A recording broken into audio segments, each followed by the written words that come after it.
We all want harmony in our lives, especially in our relationships. But it feels like conflict is just unavoidable, right? What if the real secret to getting along wasn't some modern self-help trick, but a cosmic one, something hidden in ancient wisdom? Let's dive into that. I mean, it's a question we all ask ourselves, isn't it?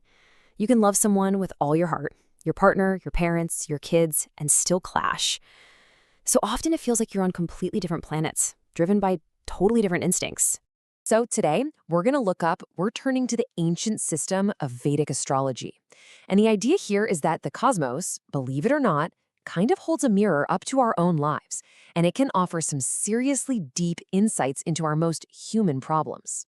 We're going to zero in on a specific celestial energy. In Vedic astrology, it's known as a nakshatra, or a lunar mansion. Now, you can just think of it as a cosmic force that is directly tied to the very fabric of our relationships. Okay, so this one's called Purva Phalguni, and its name is awesome. It literally means the fruit of the tree. It's all about symbolizing the good stuff we've earned from our past actions, especially when it comes to how we connect with other people. And you can see why, right? This energy is all about connection. It's got its hands in everything, from that first little spark of a new relationship all the way to the deep bonds of marriage. It even touches on things like good fortune and prosperity. It's basically the cosmic energy of togetherness itself. But to really get this, we gotta look at a story, a really powerful one from Hindu mythology, the story of the god Shiva's family. Now, this family looks, on paper, completely impossible. And this story, this allegory, just perfectly explains the lesson of Purva Phalguni. So let's start with the head couple. You've got Shiva, who rides on Nandi the bull. Okay, but his wife, Parvati, she rides a tiger. Now, in the wild, that's a one-way ticket to disaster. You've got predator and prey living in the same house. By their very nature, they should not get along. Oh, but wait, it gets even crazier. Their son, Kartiya, his ride is a peacock. Meanwhile, what does Shiva wear on his neck? A snake. And everyone knows, peacocks and snakes, they are mortal enemies. So that's another impossible pair living under one roof.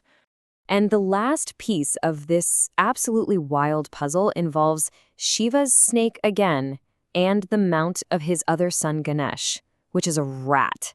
I mean, come on, another classic hunter and hunted situation. So let's just recap here. You've got a tiger, a bull, a peacock, a snake, and a rat all living together. It's just impossible, right? So that's the big question, isn't it? How on earth is this possible? How can a family made up of natural-born enemies live together in what's supposed to be perfect harmony? And the answer? Wow, it holds this incredible secret, not just for some ancient myth, but for you and me, in our own relationships. It's the core teaching of this whole story, and honestly, it can change everything. So here's the big reveal. The harmony they have, it's not because they suddenly stop being different. No, their basic natures are still in total conflict. The harmony exists because they choose for it to exist. This story is telling us that just because we're on different wavelengths doesn't mean we can't connect. And that is the lesson. That's everything right there. We spend so much time trying to make everyone the same, trying to get rid of our differences. But real harmony isn't about being identical. It's about making a conscious choice to connect and love someone in spite of those differences. It's about creating your own sacred space, your own personal Mount Kailash, where everyone belongs. Okay, so that sounds great in theory, but how do we actually do that? How do we start building that kind of harmony in our own real lives? Well, let's look at a practical technique you can use to connect with this exact kind of energy. It's called the stellar mind programming technique. And I know it sounds a bit out there, but stick with me. It's basically a simple meditation designed to plant that harmonizing energy of Purva Phalguni right into your subconscious. It makes that idea of conscious choice a real active force in your day-to-day life. It's actually really simple. Here's how it works. First, you just focus on a symbolic image. Then you chant a simple mantra, Om Chum, to kind of lock that image into your mind. You repeat this with a whole series of images. And then finally, you close your eyes, silently chant, and see if you can bring back each image in the right order. It's a really powerful way to train your mind to tune into this cosmic frequency of harmony. Which brings us to one last really important thought here.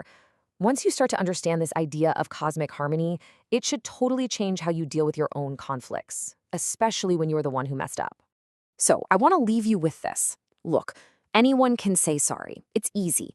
But real harmony, the kind that Shiva's family has, it asks for more. It asks for the courage to look someone in the eye and say, what can I do to make this right? And that one little question, it changes everything. It shifts you from just trying to end a fight to actively trying to rebuild the connection. And at the end of the day, isn't that what real harmony is all about?